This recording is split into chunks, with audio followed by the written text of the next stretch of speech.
Good morning. How the devil are you doing this fine day? Me? Well, I have to confess, I'm getting pretty sick and tired of starting your working days with an endless stream of bad news. But unlike other industry publications that apparently place advertising revenue above editorial integrity, we only report the news. We don't filter it. Sadly, that means that today's show is no bundle of laughs either. So without further ado, let me post the question of the day, which relates to one of today's stories, roll the intro, and get this show on the road.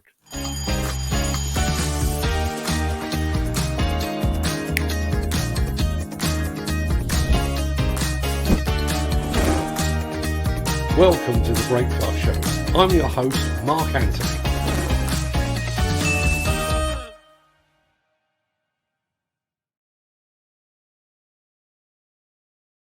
It's Tuesday, the 28th of June, and as that remarkably persistent guy just said, welcome to the Breakfast Show. I am your host, Mark Anthony. In today's show, as McGee Group sets aside £2.4 million to cover fines arising from the price-fixing probe, you have your say on the CMA fallout. As one of 8 NFDC companies that have admitted involvement in price fixing is fined over the death of a worker back in 2019, we ask, what price a human life? We're headed back to the Hillhead exhibition for a walk among the many attachments that are on show there. CW Plant has gone big on JCB's new rotating telehandler, and we see how XCMG has become the world's third largest manufacturer of construction equipment, with a very quick look around their stunning factory. We'll get to all of that in just a second, but first, let's stop a while and see who among the rich and the shameless will be celebrating a birthday on this day of days. Happy birthday! And it's many happy returns to a monarch who changed wives more often than most of us change our socks, Henry VIII, and to veteran actor and comedian and film director as well, Mel Brooks. Happy birthday also to misery actress Kathy Bates, to writer and columnist A.A. Gill, to actor John Cusack, and to real-life Bond villain Elon Musk. Many happy returns to them, one and all.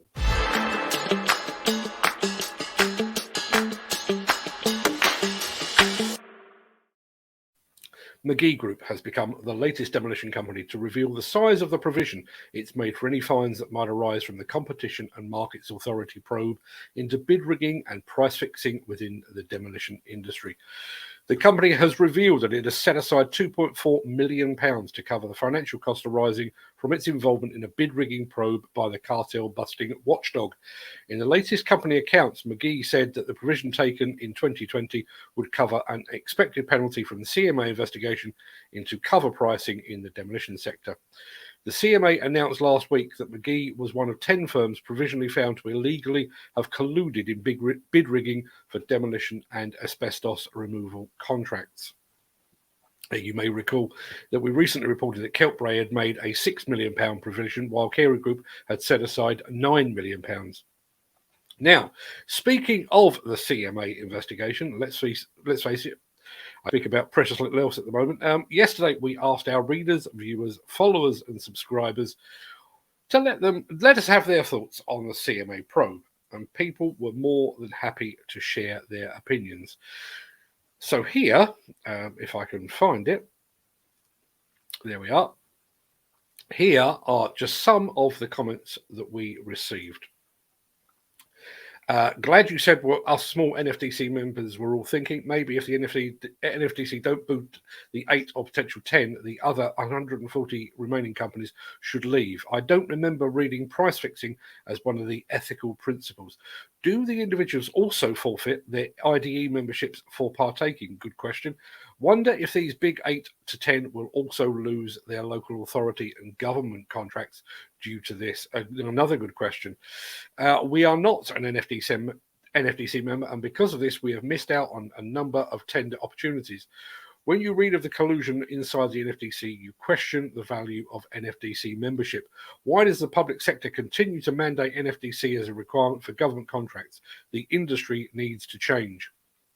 One day, we will become a member of the NFDC, but only when it is able to demonstrate the offending companies and individuals are reprimanded and the NFDC brand represents integrity in the demolition industry. Here's another one. If any are proven guilty of being involved, there should be a similar system put into place as in sports when caught doping. Yes, a fine is used, but realistically, how much does that affect the larger companies? Not really, if we're being honest. Whereas a 5-year ban on tendering or having any involvement with any project funded by the government, council, taxpayers' money would hurt them more and be a warning to others. As for the NFDC, who love an investigation that suits their needs when and where, unfortunately, transparency isn't in their vocabulary, so I won't hold my breath on any conviction their side. Most interested to see how the NFDC responds, Mark. Genuinely don't see how those implicated can remain members without the Federation losing credibility. Absolutely shocking, reads another one. NFDC has no balls then, to be honest. Happy to reap the rewards of a monopoly federation. We've had lots of clients call and say they knew we would never be part of that, and that we should look forward to the further elevation in the Tier 1 Contractors League. It's an interesting one. I'm not at all interested in the NFDC's response, but I am interested in the response from the major contractors that insist upon NFDC membership now all of this has been laid bare. I've just read an article on fraud in the UK construction industry, and to quote, it's an industry where the few bad apples that are determined to commit fraud have an easier time getting away with it. This is largely because of the very nature of the work. The average construction project is a study of controlled chaos. It depends on whether any criminality is proven to have occurred, but even without that being the case, surely those that have accepted their fate must have breached the financial upstanding requirements by playing their part. Should make for an interesting NFDC meeting next time they meet, I'd imagine. You're damn right. All this money that's being set aside for fines, I'd like to know where it's come from. Good, another good question. And our final one, I think, of the day, NFDC, National Federation of Demolition Colluders. Yeah, just to be absolutely 100% clear, I haven't made any of those up. I have not used the names of those that made the comments purely to protect them from any potential backlash. But all those comments and messages received via social media, text, or by email over the last couple of days. And unfortunately, we will be sharing more bad NFDC member-related news just a little bit later in the show. But let's do something else.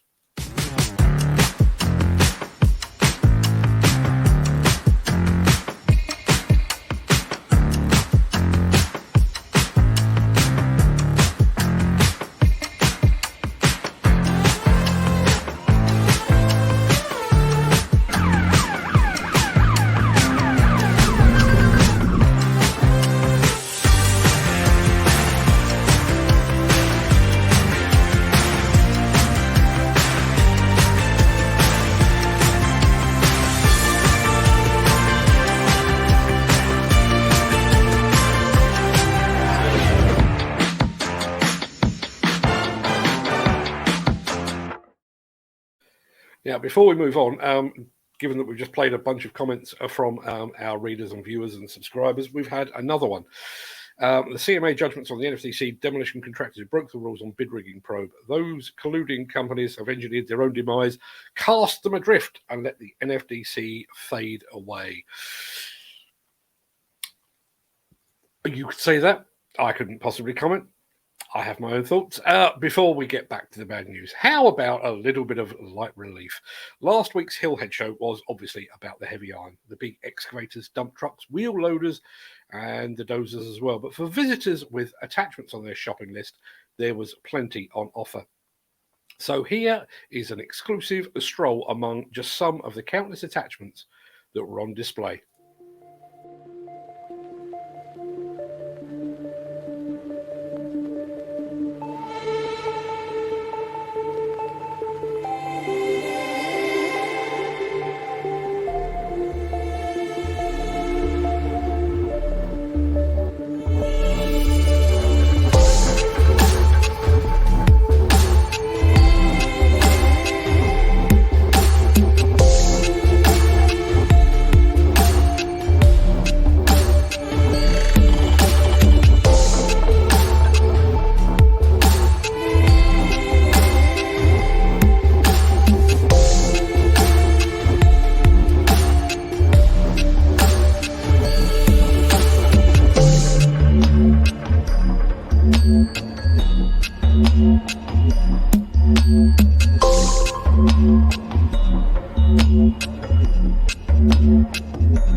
We'll have some more Hillhead coverage for you tomorrow. But before we move away from the subject of attachments, let me just share a very quick thing. This morning, I received a postcard from Italy, not because I know somebody that's on holiday there, because everybody I know that's going on holiday is currently stuck at the airport. It was actually a postcard advertising used equipment tools from the fine folks at Rapallo. You might be able to see the postcard on the wall beside me. There it is, just there. If you are in the market for used demolition attachments, then check out www.repalo.it. You can see their web address at the foot of the page. Right, page, screen, whatever. Let me press a button, get this thing back on track.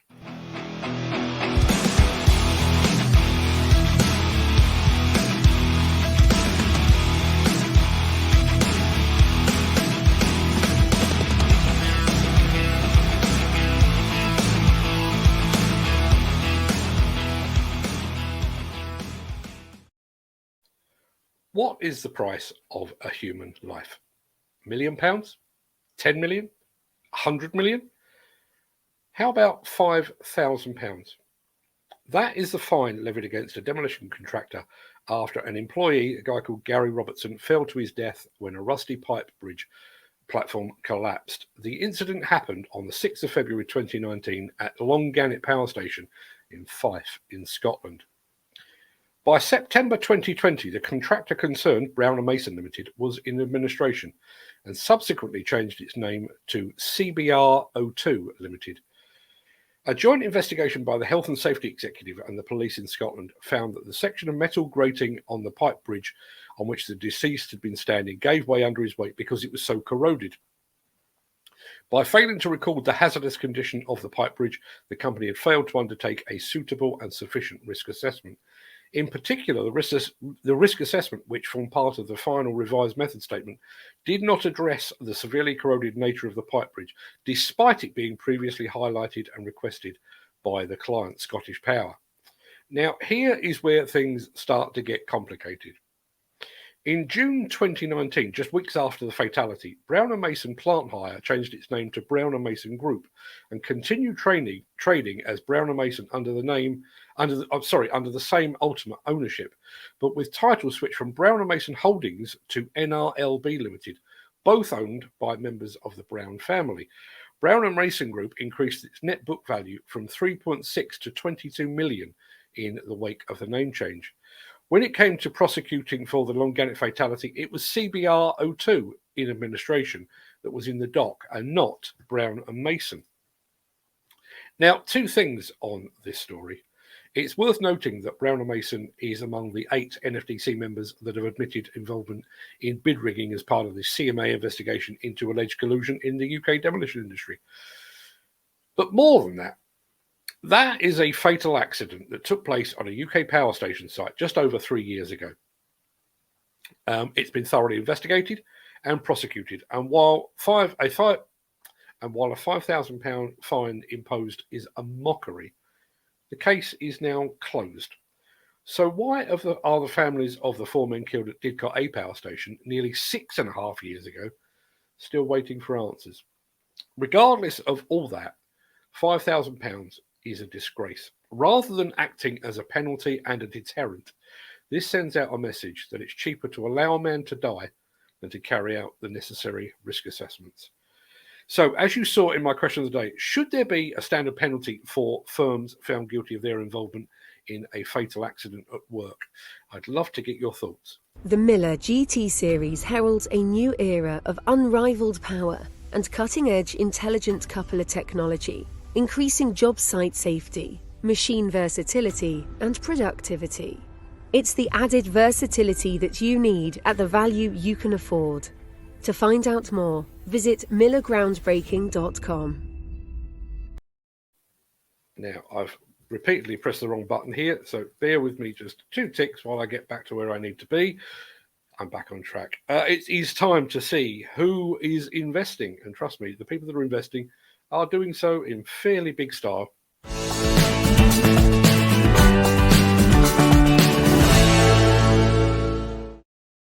One of the UK's leading rental firms has invested in a fleet of brand new JCB rotating telehandlers in a deal worth more than £5 million, the biggest order so far for the new product. Nationwide plant hirer Charles Wilson Engineers, or CW Plant as they're known, has ordered 25 machines, including the 21-metre 555-210R machine and the 26-metre 555-260R machines. Wow. They're a mouthful. Supplied by dealer Green Shield JCB, the new machines are now operating across the UK. The new models are powered by JCB's Stage 5 Diesel Max engines and feature auto engine idle and auto engine stop features as standard. JCB's MD of Global Major Accounts, Steve Fox, said, "We are delighted to be sole supplier of rotating telehandlers to CW Plant. To secure such a significant contract with a leading player in the market strengthens our long-standing partnership and is a fantastic endorsement of these new additions to our range. The sector is changing, and with customers demanding even more versatile, higher reach machines with the capability of operating in confined spaces, it was a natural progression for JCB to add these rotating telehandler models to our low-door telescopic handler range." So congratulations to all at CW Plant on their new acquisitions, and to the fine folks at both JCB and Green Shield JCB for securing that significant order. Axoft and Svantec are your high-end partners for noise, vibration, dust and air quality systems, sensors and software. To find out more, visit axoft.co.uk or call 01234 639 550. We recently told you that XCMG is now the 3rd largest manufacturer of construction equipment in the world. Well, the company has just released a very new and very short video that proves precisely why.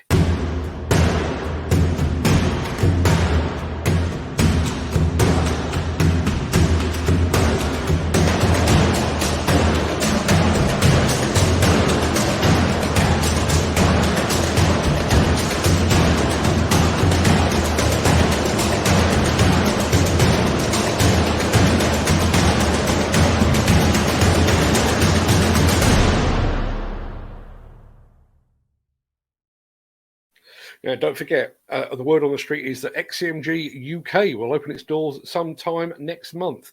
Bearing in mind the problems that some manufacturers are having with machine availability, their timing perhaps could not be better.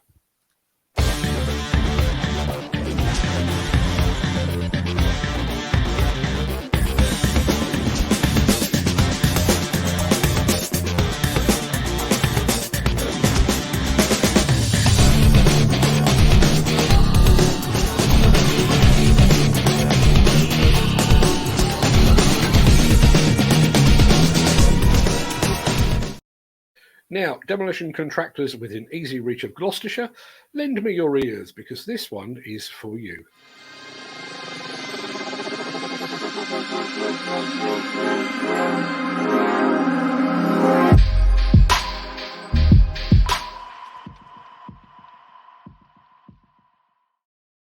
£4 million of your finest English quids have been set aside for the extension of Elm Park Primary School in Winterbourne in Gloucestershire.